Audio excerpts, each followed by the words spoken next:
Naglalagara eh.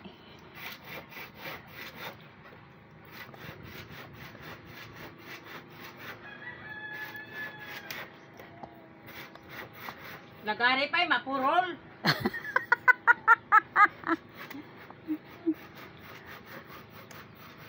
Malapit na rin yan. Pagka magkapera unti-unti mapapaayos din yan.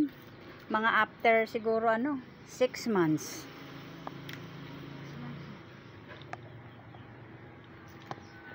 At least ang bubong yari na.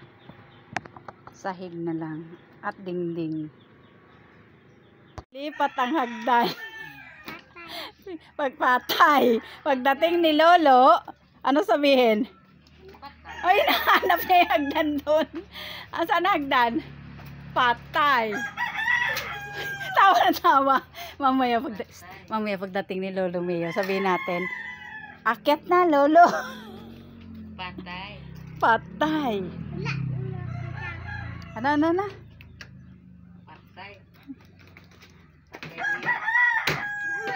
Ariel, ayan ang ginawa namin ni Mama.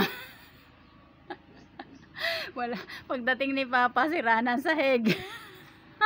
Na kayo, aking asawa, aking hipag, mga bayaw.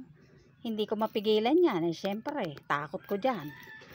Hinayaan ko siya. Inaalalayan ko na laang. Liam, dahan-dahan.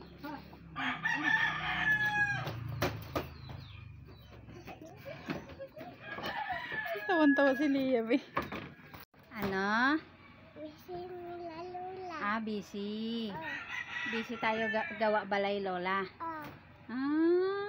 Tumutulong ka ba? Bong, galing-galing naman. Nilipat ang hagdan na.